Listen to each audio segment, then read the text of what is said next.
Olá, pessoas! Olá, fiéis seguidores do canal Raciocínios Espíritas.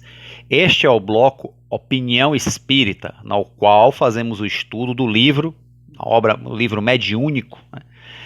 Opinião Espírita, que é psicografado por Francisco Cândido Xavier, o Chico Xavier, e Valdo Vieira. E a autoria espiritual também uma parceria, Emmanuel e André Luiz. Chegamos aqui ao capítulo 44, que fica por conta de Emmanuel, né? Silício e Vida, né?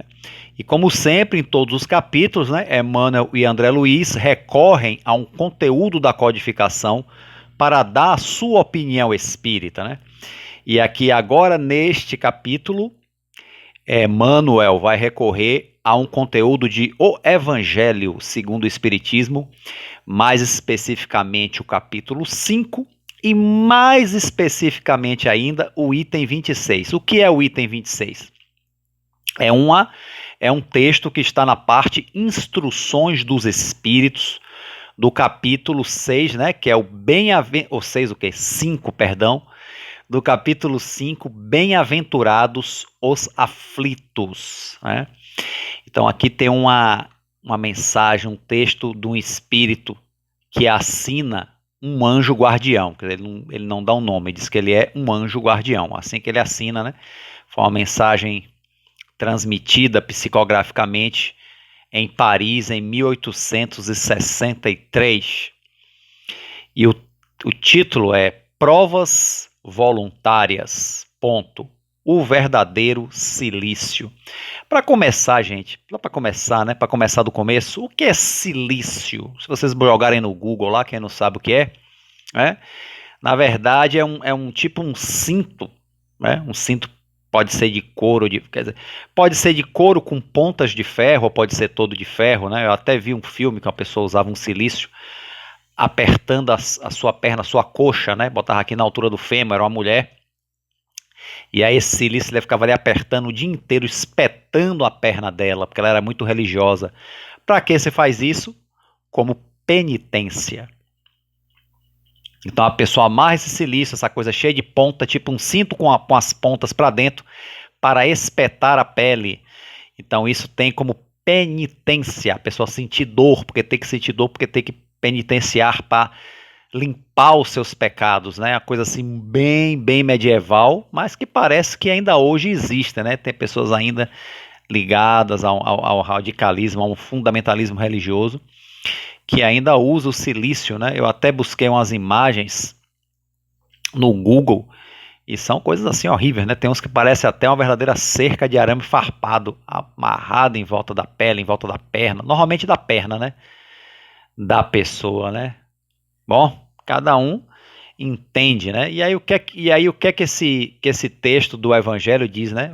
Qual o verdadeiro silício, né? Mortificar a carne com o silício, né? E aí eu vou ler aqui só uns trechinhos, né? Ele começa assim, ó: perguntai se é lícito ao homem abrandar suas próprias provas. Aí ele responde: essa questão equivale a outra. É lícito aquele que se afoga querer cuidar de salvar-se? Eu estou aqui me afogando, como já tive um afogamento, né? Eu fiz tudo para me salvar. Depois um amigo meu me puxou, consegui fazer sinal para ele, ele me segurou, me puxou, claro. Aí vou me deixar afogar porque vou desencarnar, vou para o plano espiritual, vou me livrar das minhas provas terrestres, né? Esse é o caminho? Óbvio que não, né? Eu podendo me salvar seria até uma espécie de suicídio, né? Como assim? Aquele que tem um espinho, você tem um espinho de retirá-lo, quer dizer, você não vai retirar, ou de você doente, não ir ao médico, não pedir ajuda, né? Então, ou seja, as dificuldades que a gente passa, os sofrimentos, é uma forma de nós exercitarmos, é também uma forma de nós exercitarmos nossa inteligência para superarmos esse sofrimento. Ou, se não for possível superar totalmente, abrandá-lo, né? Nos dá uma melhor qualidade de vida, né? A gente está numa situação difícil, penosa em relação a dinheiro.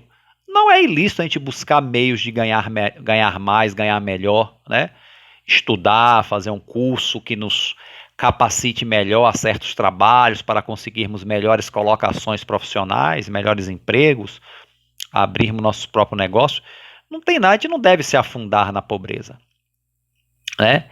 Por conta própria. Agora, se tudo que a gente fizer não der jeito, como muitas vezes acontece, a gente não entrar em revolta, a gente saber sofrer a nossa prova de pobreza ou de problemas de saúde, se não conseguirmos resolver, curar os nossos males, ou qualquer coisa que seja, sabermos passar com resignação e não com revolta.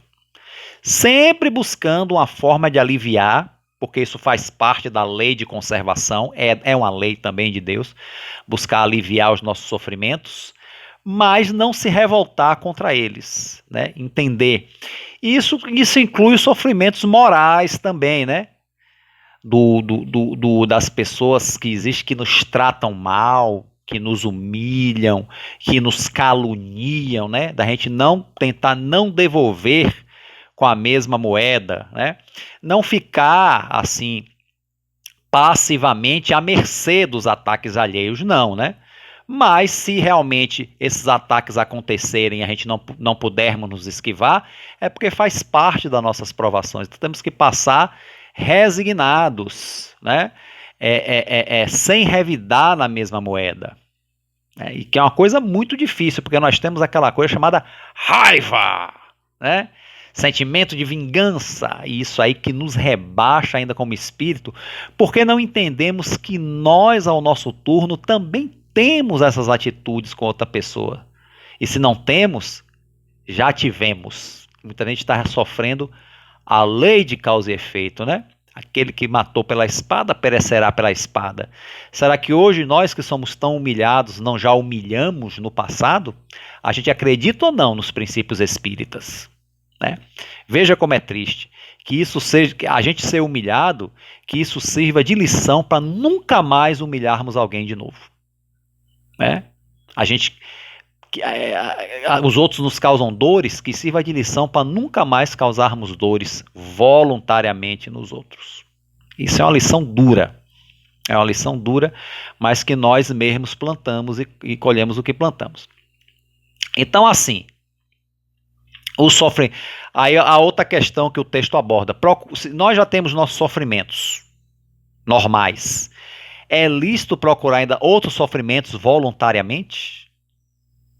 Olha só, aí o Espírito aqui esclarece que se for pela caridade, sim, né?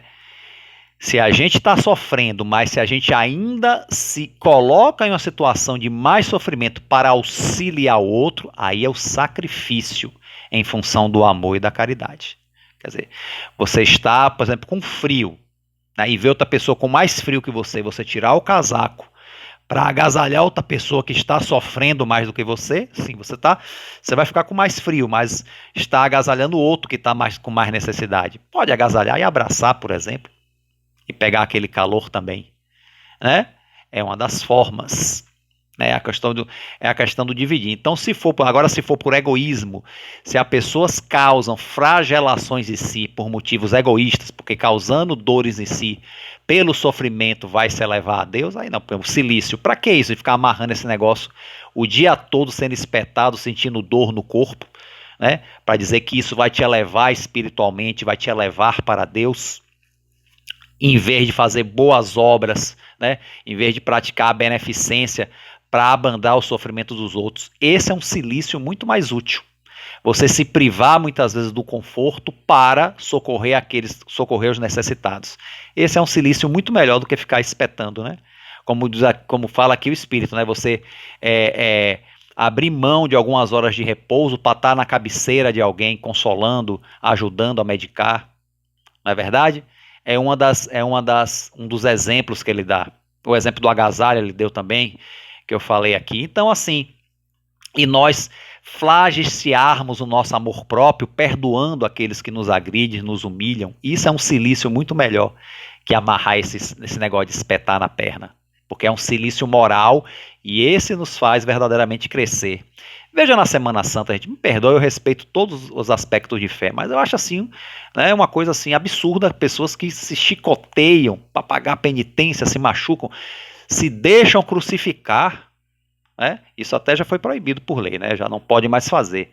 Mas se deixam pregar em cruzes, não, gente, para que isso? Então, por que não sofre prestando um serviço a alguém, né? Prestando um serviço à comunidade? É muito mais útil do que estar se autofragelando, né? Para aplacar a consciência, né? São conceitos, gente, difíceis de incutir nas nossas mentes, né? Que temos uma tradição religiosa muito ainda que está no nosso psiquismo, né? Ou é isso ou a extrema negação, né? Ah, isso tudo é bobagem e tal. Então a gente tem que ver buscar o equilíbrio, né? E que o verdadeiro silício realmente, né? Emmanuel vai descrever mais coisas aqui nesse texto, já que ele se inspirou nesse provas voluntárias, o verdadeiro silício, né? E ele se inspirou para dar essa opinião espírita dele, que se intitula Silício e Vida. Então vamos ver aqui o que Emmanuel tem a dizer sobre isso. Silícios para ganhar os céus. Quer dizer, o silício nos faz evoluir espiritualmente, mas será que é esse silício físico que nos espeta? Ou autoflagelações físicas? Automutilações, por exemplo? Nossa Senhora. Acho que não, né? Pelo que eu já comentei do texto do Evangelho segundo o Espiritismo, óbvio que não, né? E Emmanuel aqui vai completar. A infinita bondade abençoe a quem pratique. Perdão. A infinita bondade abençoe a quem os pratique de boa fé. No entanto, convém recordar que o apelo divino solicita misericórdia e não sacrifício. Misericórdia que não tem nada a ver com violência, nem com autoviolência contra si mesmo. Né? Autoviolência contra si mesmo. Olha que redundância. É uma maravilha. Nessa legenda, continua Emmanuel, a lógica espírita aconselha disciplinas edificantes e não rigores inúteis. Ó, disciplinas edificantes, úteis e não rigores, né? Inúteis, rigores e sofrimentos inúteis. Austeridades que rendam educação e progresso. Austeridades que rendam educação e progresso. Regimes que frutifiquem compreensão e beneficência. Cooperação por escola e trabalho, exprimindo aprendizado espontâneo. Então é isso aí, na lógica espírita, as disciplinas são edificantes, porque produzem isso, que frutificam coisas boas, compreensão, beneficência, trabalho edificante, aprendizados edificantes. Né? Quando tenhas uma hora disponível, acima do repouso que te restaure, canaliza atenção e força para que se atenue os sofrimentos da retaguarda. Então aquela horinha que a gente tem ali ociosa, né, apertadinha, já dá para se fazer alguma coisa, ou quem sabe até muita coisa, né? Se soubermos aproveitar bem o tempo, né? Muita coisa para dirimir o sofrimento de alguém, né? 1 minuto de carinho para com os alienados mentais ensina a preservar o próprio juízo. Olha só, gente. Do mesmo jeito que quando a gente vê uma pessoa que não anda, a gente convive com pessoas que não andam, que passam por essa aprovação, a gente valoriza mais as nossas pernas, né? Não é que nós vamos ficar felizes, eu estou feliz porque eu ando, e vi que aquele ali não anda, agora eu estou feliz porque eu ando. Não é isso, pelo amor de Deus. Eu sou radicalmente contra isso, eu ficar feliz porque eu vejo alguém que sofre mais do que eu. Não, não é isso. Né? Isso aí porque tem gente que segue essa linha de pensamento, né? Não é assim. Mas que é uma lição, né? De nós valorizarmos melhor o que temos, porque vai ver aquelas pessoas não têm o movimento das pernas, porque de repente não valorizaram no passado de alguma forma, que não nos cabe julgar, mas do que nós entendemos pela lei de causa e efeito. Então, usemos bem esses recursos e valorizemos. A mesma coisa, os alienados mentais, né? Como é bom quando a gente realmente se aproxima, né, de pessoas com problemas mentais, como a gente valoriza, né, o nosso juízo, que pode até não ser muito, né? Posso até falar por mim mesmo, posso não ter muito juízo, mas tem o suficiente para ter autonomia, né? E muitos ali têm problemas mentais que perdem a sua autonomia, a sua liberdade, ficam dependentes, né? Então façamos o possível, gente, para não chegarmos a isso, né? Então tenhamos cuidado com o egoísmo, com a cólera, com a raiva, né, com os excessos que são a gênese das alienações mentais futuras e de processos obsessivos, né, tenazes, né, que obsessão e loucura estão intimamente ligados. Nossa, agora eu fui realmente, fui dramático agora, mas é a realidade, né? Espiritismo não tapa o sol com a peneira, né? Continuando. Alguns momentos de serviço, junto ao leito dos paralíticos, articula preciosa aula de paciência, né? Eu já comentei, né? Pessoas que não andam, pessoas totalmente paralisadas, que necessitam de tudo, até que limpem eles, façam a higienização, dê comida, imagine, gente. Para eles, uma aprovação, para eles, uma expiação. Para quem cuida, uma aprovação, e que pode ser uma aprovação de grande engrandecimento espiritual, se soubermos, né? Eu nunca cuidei de uma pessoa totalmente paralisada, mas já cuidei assim. Meu pai, por exemplo, quando ficou muito enfermo, dependia de mim para quase tudo, né? Eu até achei que ele não fosse levantar mais, mas o velho é uma fênix, né? Tá aí. Anda com uma certa dificuldade, mas anda, vai na rua e tudo, né? Mas realmente você cuidar de uma pessoa adulta, tá ali sempre perto, né? Você nem dorme direito, né? Então isso aí é uma coisa, é difícil, né? Mas tudo é um aprendizado também, né? Tudo é um aprendizado. Porque eu tenho certeza que ele faria o mesmo por mim, né? Agora, o mais difícil é fazer isso por uma pessoa totalmente estranha, porque meu pai é da minha família, meu pai. E será que com uma pessoa totalmente estranha eu faria com o mesmo desvelo, né? Será que nós fazemos por pessoas estranhas simplesmente vendo como irmãos que são, né, perante Deus, faríamos com o mesmo desvelo? Aí fica a questão para todos nós, para mim e para vocês, né? Simples visita ao hospital diminui ilusões. Rapaz, o hospital é um lugar, né? Tive recentemente, meu pai de novo fez uma cirurgia, mas foi uma coisa simples, né? Não foi nada demais. Mas quando você passa em outros leitos, né? Meu pai ficou em enfermaria, aí sempre fica mais alguém. E você passa por outras enfermarias, por outros lugares, e você vê ali, ó, gente, aqui terminam as ilusões. É? Termina, o pessoal fala, as ilusões terminam no túmulo. Discordo, para mim as ilusões terminam no hospital. É. Mesmo que a gente saia vivo, saia recuperado, mas veja, né? Veja a fragilidade humana ali na total dependência dos outros, né? De profissionais e de familiares, de acompanhantes, né?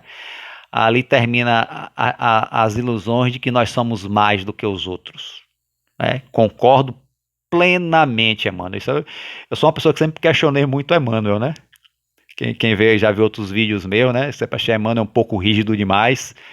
Mas essa rigidez hoje eu entendo. A rigidez de Emmanuel é porque tem coisas que não cabem mais ilusões. Então ele é muito. Emmanuel, ele é amoroso, com certeza. Emmanuel é extremamente amoroso nas suas falas, mas é também muito claro, muito objetivo. Aí por isso que às vezes ele parece ser rígido demais. Mas não, é porque é isso mesmo. Simples visitar ao hospital diminui ilusões, é verdade. Somente quando você visita lugares de doenças graves, aí você vê, nossa senhora, o que impede de ser eu ali em outro momento, nessa encarnação e qualquer outra. O que impede de eu já ter sido, não lembro agora, né? É isso aí. Vamos continuar, porque senão eu vou ficar com muita... Vou começar a devagar aqui, não vou parar mais, né? O quadro de divagações é outro quadro do canal. Cozinhar prato humilde a benefício dos que não conseguem assegurar a subsistência impele a corrigir os excessos da mesa. Quer dizer, muitos têm tanto, né? E desperdiçam, outros não tem nada, né? Então, muita gente catando aí. Você passa na rua aí. Eu mesmo quando saio do condomínio que eu moro e vejo ali tinha lá uma senhora idosa catando coisa no lixo. Meu Deus do céu. Né? E é uma coisa assim que, por exemplo, há pessoas que vão e às vezes doam coisas para ela, né? Mas isso não resolve, ajuda, claro, pratiquemos, mas não resolve, né? É uma provação mesmo que aquela pessoa está passando ali, né? Ninguém sabe o porquê. deve ter seu motivo, mas assim, o que vai resolver 100% é questões muito mais profundas, né? A caridade, a caridade abranda o sofrimento, é necessário abranda, né? Mas assim, nós vemos a nossa realidade, né? Uns com tanto, outros jogando até no lixo e outros com nada, né? Catando no lixo, né? Isso aí são dois extremos assim absurdos ainda, né? Para quem tem consciência. Para quem não tem consciência é normal, né? Mas quando a gente adquire isso aqui de consciência, a gente não precisa ser um espírito muito elevado, não. Mas só esse tiquinho de consciência, isso aí já é algo extremamente assim incômodo, né? E eu me arrepio de pensar em me ver na situação daquela, ao desespero da fome, catando coisa no lixo, né? Meu Deus, será que um dia eu vou chegar a isso, sabe? Eu realmente fico temeroso, né? Porque eu não sei do meu futuro, né? Mas espero que não, queira Deus que não. Se for da vontade de Deus, que assim seja, mas não é da minha, né? Costurar em socorro dos que tremem, desnudos, né, pelados, auxilia a esquecer a extravagância dos vestuários, quer dizer, socorrer aqueles que precisam de roupa, de agasalho, né? Isso aí acontece, isso aí, graças a Deus, acontece muito. O período a campanha da agasalho é uma coisa muito, muito bem sucedida, né? A campanha dos alimentos também, a moradores de rua também, são coisas que acontecem muito. Ainda não é o suficiente, mas já são bem intensas, né? Mas como diz, ajuda a aliviar o sofrimento, porque para resolver as questões sociais, gente, são ações corretas governamentais, né? Isso aí, os nossos governantes, né, esquecerem o egoísmo, esquecerem só o poder e começar realmente a se preocupar com os cidadãos dos quais eles são responsáveis porque quiseram estar lá no poder, né? Mas a caridade, ela abranda, ela é necessária, né? Entendeu? E esquecer as extravagâncias do vestuário, né? Você sabe que tem peça de roupa que é uma peça que custa o preço de um armário inteiro de roupa simples, né? Quem pode, né?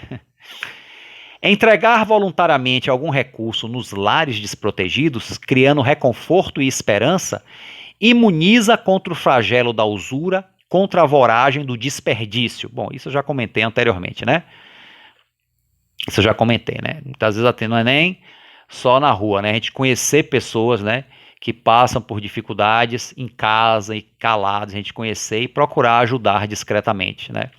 Como aconteceu, né, ultimamente, a pessoa que passou uma dificuldade grande e aí um amigo, né, que é um trabalhador de um centro espírita, falou: olha, quando vierem para a doutrinária, traga cada um quilo de alimento, tá fulano passando dificuldade, cada um levou, né? Se levou durante um mês e meio mais ou menos, depois pronto, passou, a pessoa se recuperou, voltou a trabalhar e recuperou, voltou a comprar o seu próprio alimento, né? Quer dizer que a coisa nem precisa ser sempre, né? É só um momento que a pessoa está passando, né? Já outros não, né? A penúria já dura mais tempo, aí vai das provas de cada um, né? Ampara em pessoa aos que vagam sem rumo e ensina respeito ao lar, perdão, já li errado. Amparar em pessoa aos que vagam sem rumo, quer dizer, aos que estão aí na vida sem saber de onde vem, sem saber para onde vai, né?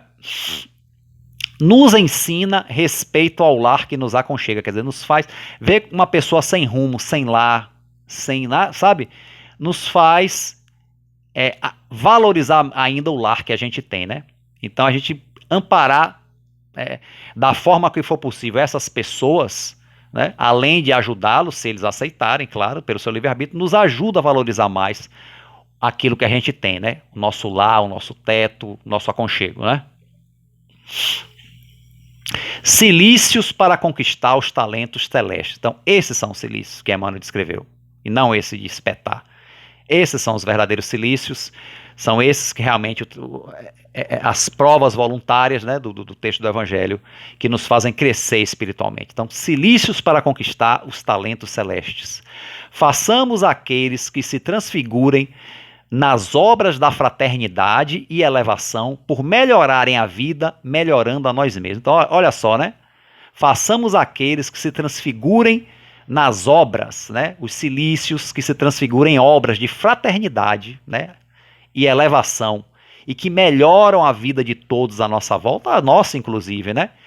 E aí isso melhora aos outros e a nós mesmos, né? Esses são os bons cilícios, né? Os que, né? as atitudes, as obras que se transfigurem em fraternidade e aprendizado em elevação do espírito. É uma coisa assim, né? É muito mais. Escapou até aqui a palavra, né? Mas deixa eu seguir aqui o último parágrafo. Não ignoramos que tanto o planeta terrestre, né, o nosso planeta Terra, quanto as criaturas que povoam, jazem vivos em pleno céu.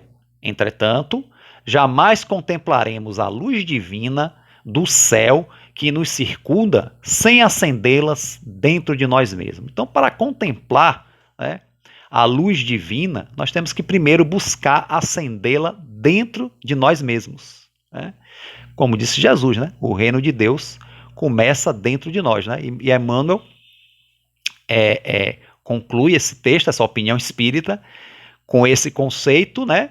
Nos mostrando que os silícios verdadeiros são aqueles que fustigam o nosso espírito, fustigam o nosso orgulho, fustigam a nossa vaidade, fustigam a nossa preguiça e que nos faz partir para o serviço edificante, no bem, né? Pelo bem de nós mesmos, pelo bem dos outros, né? Já que o que Jesus, os espíritos benfeitores, nos conclamam é a fraternidade, né? Então é essa a mensagem que Emmanuel nos deixa nesse capítulo, nessa opinião, né? Essa mensagem que aquele trecho do Evangelho segundo o Espiritismo nos deixa, né? E assim chegamos ao final do capítulo e ao final de mais um vídeo. Como eu sempre digo, quem gostou, curte, compartilha, se achou útil, né? Quem não se inscreveu, se inscreve. E concluímos assim, né? Os nossos Silício e Vida. A todos aí, um forte abraço e fiquem com Deus.